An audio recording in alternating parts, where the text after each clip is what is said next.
আসসালামু আলাইকুম। সুপ্রিয় শিক্ষার্থীরা, আশা করি অনেক ভালো আছো। আলহামদুলিল্লাহ আমিও ভালো আছি। আমি মোহাম্মদ শের-ই আলম আজকে তোমাদেরকে আরেকটা ইংলিশ সেশনে ওয়েলকাম জানাচ্ছি। আজকে আমাদের ক্লাস হচ্ছে 8 ইংলিশ সেকেন্ড পেপার এবং টপিকটা হচ্ছে স্পিচ অর ন্যারেশন। আমরা বিগত যে সেশনগুলো আমরা দেখেছিলাম সেখানে আমরা দেখেছিলাম যে কী করে আমরা প্যাসেজ ন্যারেশন করব। এবং আমাদের যে প্রথম যে সেশনটা ছিল, ফার্স্ট সেশনটা ছিল যে আমরা ইন্ডিভিজুয়াল সেন্টেন্সের দেয়ার আর 5 types of sentences we know: assertive sentence, interrogative sentence, imperative sentence, objective and exclamatory. এই 5 টাইপ অফ সেন্টেন্সের মধ্যে আমরা হচ্ছে যে প্রাইমারি সেশনটা দেখেছিলাম যে সকল ধরনের যে সেন্টেন্সগুলো আছে সেগুলো কিসে টার্ন করে, সেগুলো সবগুলো অ্যাসার্টিভ সেন্টেন্সে পরিণত হয়। সেটা আমরা দেখেছিলাম। অ্যাট দ্য সেম টাইম আমরা দেখেছিলাম যে কী করে আমরা প্যাসেজ ন্যারেশনটা ক্যারি আউট করব। ওকে, তো সেটার যে কন্টিনিউশন, সেই কন্টিনিউশনের আজকের এই সেশন। আমাদের যে অবজেক্টিভস আছে সেই অবজেক্টিভস হচ্ছে টিপিক্যাল অ্যাজ ইউজুয়াল, যে আমরা হচ্ছে যে প্যাসেজ ন্যারেশনের রুলসগুলো জানবো। যে টপিকটা দেয়া থাকবে সেই টপিকটার আমরা হচ্ছে যে যথাযথভাবে প্যাসেজ ন্যারেশন অনুযায়ী, রুল অনুযায়ী আমরা ইনডিরেক্ট স্পিচ করতে পারবো। এবং হচ্ছে অ্যাট দ্য সেম টাইম যেটা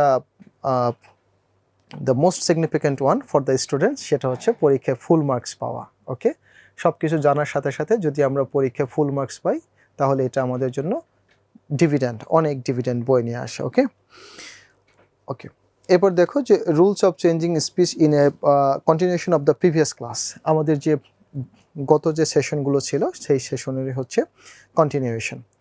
ওকে, তাহলে আমরা এর আগের সেশনগুলোতে কি দেখেছিলাম যে এর আগের সেশনগুলোতে যদি সাধারণত যদি এটা হয় যে একটা সেন্টেন্স যদি এন্ড বারবার যদি একই বক্তার বক্তব্য থাকে সেক্ষেত্রে আমরা কি করব, সেক্ষেত্রে আমরা said that, and added that, further said that এই কথাগুলো ব্যবহার করব।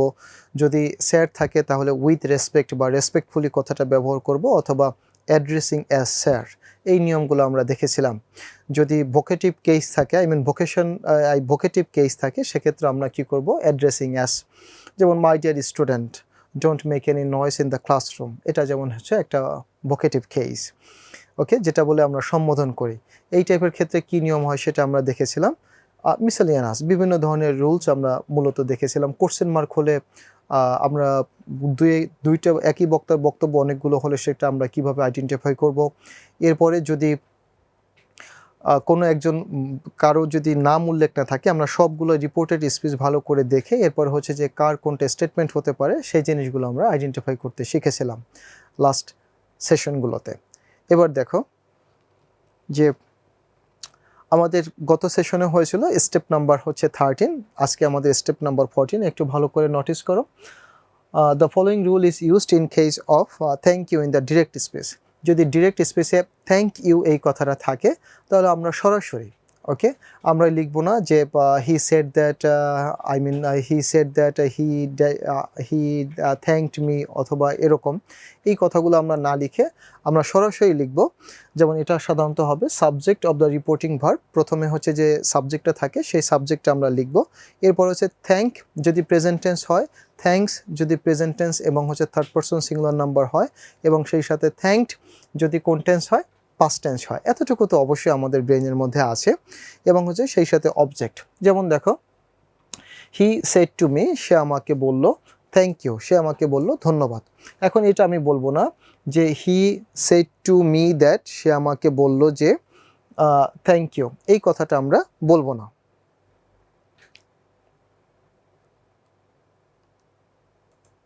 One second please. ওকে, তাহলে আমরা সরাসরি এই যে রিপোর্টিং ভার্ব, এই যে রিপোর্টিং ভার্বটা আছে হি সেড টু মি, এখানে সেড টু এর পরিবর্তে থ্যাঙ্কড, এবং এই সেড টু এর পরিবর্তে আমরা কোনো কিছু লিখবো না, এটা পাস্ট টেন্স সেটা আমরা জানি। আর এখানে যেহেতু থ্যাঙ্ক ইউ কথাটা আছে তাহলে সরাসরি যেহেতু এটা পাস্ট টেন্স সেই কারণে এখানে কী হবে, থ্যাঙ্কড। হি থ্যাঙ্কড এবং রিপোর্টিং ভার্বের অবজেক্ট কে হচ্ছে me, he thanked me. This is very simple and easy.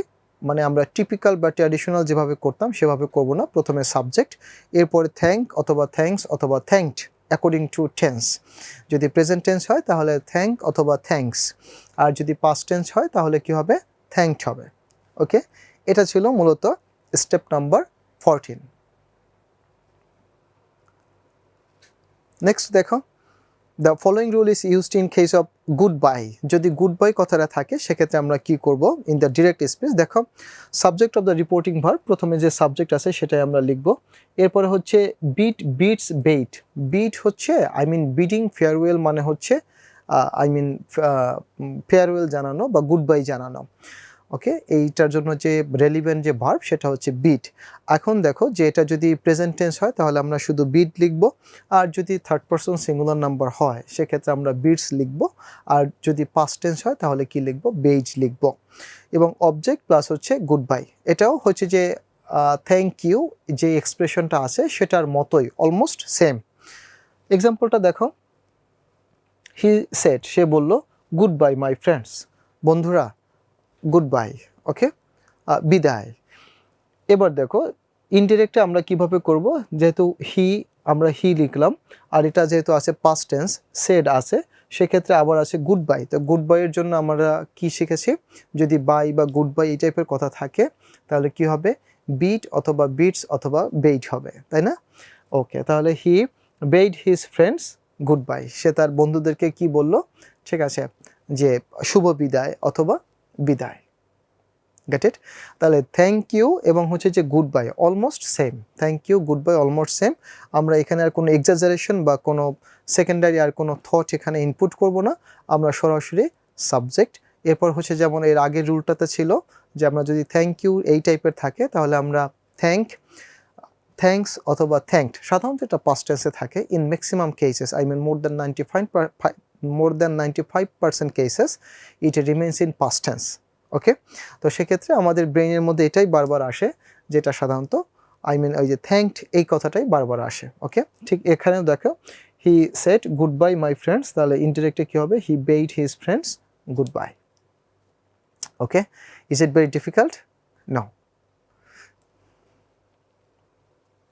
Next, ওটা প্রথমটা ছিল থ্যাংক ইউ, এরপরটা গুড বাই। এবার দেখো, the following rule is used if the indirect speech contains good morning. যদি গুড মর্নিং থাকে, এরকম গুড ইভিনিং থাকে, গুড নাইট থাকে, এই টাইপের যদি থাকে সেক্ষেত্রে আমরা কি করব, okay, subject of the reporting verb plus wish অথবা উইশেস অথবা উইশড। এটা আমরা অলরেডি জেনেছি যে যদি প্রেজেন্ট টেন্স হয় তাহলে কি হবে, উইশ অথবা উইশেস, উইশ অথবা উইশেস। আর যদি পাস্ট টেন্স হয় তাহলে কি হবে, উইশড হবে। পাস্ট টেন্সে যদি হয় তাহলে সেটা কি হবে, উইশড হবে। এরপর অবজেক্ট, এরপরে পরবর্তী যে অংশটা আছে good morning, good evening, good night, এটা যে থাকে, এটা হচ্ছে এরকম যে সে বলল যে শুভ সকাল, তার মানে সে আমাকে উইশ করলো যে আমার সকালটা যেন শুভ হয়, ওকে, অথবা শুভ হোক, অথবা সে আমাকে শুভ সকাল উইশ করলো। ওকে, আচ্ছা, তাহলে একটু আমরা আবারও দেখি যে subject of the reporting verb, প্রথমে subject of the reporting verb, এরপরে উইশ অথবা উইশেস, এটা হচ্ছে প্রেজেন্ট টেন্স, আর উইশড হচ্ছে পাস্ট টেন্সের জন্য। আর এখানে আছে কি অবজেক্ট, এবং হচ্ছে যে গুড মর্নিং অথবা গুড, যেটা থাকবে সেটা আমরা এখানে লিখব, good morning, good evening, good night. Okay, fine. দেখো example, direct, I said to him good morning, আমি তাকে বললাম যে গুড মর্নিং, এর মানে হচ্ছে আমি তাকে বললাম শুভ সকাল, আমি তাকে শুভ সকাল বলে অভিবাদন জানালাম অথবা শুভ সকাল বললাম। দেখো, I said to him good morning, তাহলে আই সেড টুর পরিবর্তে আমরা কি লিখব, wished, I wished him good morning. Okay, I wished him good morning. তাহলে এর আগেরটা ছিল কি শুধু থ্যাঙ্কড, এর পরেরটা হলো কি বেইট, যখন গুড বাই অথবা শুধু বাই এই টাইপের বলবো, আর যখন গুড মর্নিং বা গুড আফটারনুন ও গুড নুন এই টাইপের যখন বলবো, গুড নাইট, তখন এটা হচ্ছে কি উইশ। ওকে, মানে মেইন ভার্বটা, কি ভার্বটা কিন্তু হচ্ছে উইশ, এই কি ভার্বটা কিন্তু হচ্ছে উইশ। তাহলে যদি থার্ড পারসন সিঙ্গুলার নাম্বার হয় তাহলে কি হবে, উইশেস হবে, আর যদি পাস্ট টেন্স হয় তাহলে হবে উইশড। ওকে, ফাইন।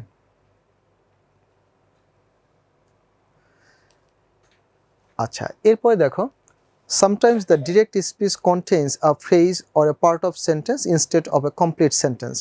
এটা যে সবসময় একটা কমপ্লিট সেন্টেন্স হবে এরকম কোনো কথা নেই, এটা কোনো একটা ফ্রেজ থাকতে পারে এখানে, অথবা হচ্ছে একটা কমপ্লিট সেন্টেন্সের পরিবর্তে একটা ফ্রেজ থাকতে পারে, অথবা পার্ট অফ সেন্টেন্স থাকতে পারে, specially verb plus I N G, clause, not clause, sorry, phrase with verb plus I N G, এটা দ্বারাও থাকতে পারে একটা অ্যাডিশনাল একটা স্টেটমেন্ট, যেটা হচ্ছে যে কমপ্লিট একটা সেন্টেন্সের, কমপ্লিট একটা সেন্টেন্স না বাট কমপ্লিট একটা সেন্টেন্সের অংশ। দেখো in that case the given phrase the part of the sentence is changed into a complete sentence in the indirect speech depending on the meaning of the speakers speech. মূলত কথাটা হচ্ছে যে যদি কোনো অ্যান্সার হয় সাধারণত, বা যদি কোনো এক্সপ্রেশন ইনকমপ্লিট থাকে সেটাকে আমরা কমপ্লিট করব।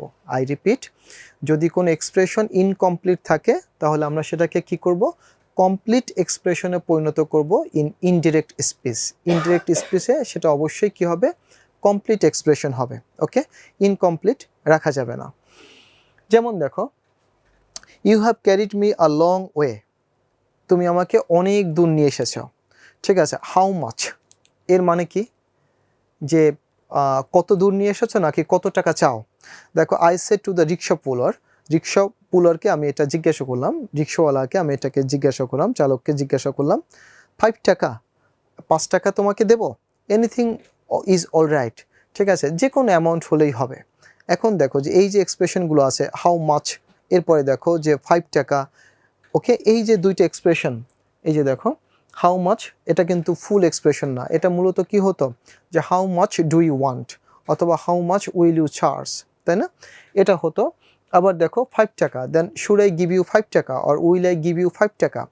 তাহলে এই যে দুটো এক্সপ্রেশন, এই দুটো এক্সপ্রেশনই হচ্ছে ইনকমপ্লিট। তাহলে আমাদের এই দুটো এক্সপ্রেশনকেই কি করতে হবে, ইনডিরেক্ট স্পিচে কমপ্লিট করতে হবে। Okay, how to do it. এবার দেখো, যেমন you have carried me a long way, how much, I said to the rickshaw puller 5 taka, anything is all right. তাহলে ইউ হ্যাভ ক্যারিড মি, এটা তো রেগুলার এক্সপ্রেশন, রেগুলার এক্সপ্রেশনে আমরা আর কোনো কিছু করবো না। তাহলে I told the rickshaw puller that he had carried me a long way. দেখো ইউ হ্যাভ ক্যারিড, এটা হচ্ছে প্রেজেন্ট পারফেক্ট টেন্স, এটা আমরা জানি যে যদি রিপোর্টিং ভার্ব পাস্ট টেন্স হয় তাহলে এটা কি হবে, পাস্ট পারফেক্ট। তাহলে I told the rickshaw puller that he had carried me a long way. এবার দেখো যে হাউ মাচ, আমি কত টাকা আপনাকে দেব। ওকে, কত টাকা আপনার, কত টাকা আপনার ভাড়া বা ফেয়ার বা বিল। দেখো I also asked him how much I would pay him, আমি তাকে কত টাকা পে করব। এই যে এটা কিন্তু full expression, how much I would, যদি এরকম হতো will I pay, how much will I pay, তাহলে how much I would pay him, আমি কত টাকা তাকে দেব। ওই এক্সপ্রেশনটা ছিল হচ্ছে হাফ, অথবা only key word how much will I pay, এটা কিন্তু আমরা এখানে কি করেছি, ফুল এক্সপ্রেশনে লিখেছি। সুতরাং ফুল সেন্টেন্স অথবা কমপ্লিট সেন্টেন্স অথবা রেগুলার এক্সপ্রেশন বা ফুল এক্সপ্রেশনে এটা লিখতে হবে। এরপরে দেখো আই সে টু দ্য মানে 5 টাকা, I further asked him if 5 টাকা উড ডু, আমি তাকে বললাম যে আমি 5 টাকা দেব। ওকে, এবার দেখো যে রিক্সা পুলার কি যে মনে বললো, anything is all right, he replied that anything would do. ঠিক আছে, দেখো এনিথিং ইজ অল রাইট, এটা যদি আমরা এনিথিং ইজ অল রাইট এটাকে আমরা যদি করি তাহলে হচ্ছে যে কোনো একটা অ্যামাউন্ট দিলেই হবে। ঠিক আছে, এখন মূলত আমাদের হাউ মাচ এটা একটা এক্সপ্রেশন, আর 5 টাকা would I pay, will I pay 5 টাকা, এই যে দুইটা এক্সপ্রেশন ছিল, এই দুটো এক্সপ্রেশনের জন্য আমরা কি করলাম, যে half of the expression only কি এক্সপ্রেশন, ওকে, সেটা হচ্ছে যে আমরা ফুল এক্সপ্রেশনে পরিণত করলাম। তাহলে ডিরেক্ট স্পিচ থেকে ইনডিরেক্ট স্পিচ করার সময় যদি আমাদের এরকম কোনো ইনকমপ্লিট এক্সপ্রেশন থাকে, ইনকমপ্লিট সেন্টেন্স থাকে, সেটাকে আমরা কমপ্লিট সেন্টেন্সে অথবা ফুল এক্সপ্রেশনে পরিণত করব। Get it? ফাইন। খুব বেশি ডিফিকাল্ট মনে হচ্ছে? আসলে এত ডিফিকাল্ট না, যখন আমরা প্র্যাকটিস করব তখন এই জিনিসগুলো আরও ইজি হবে। ওকে,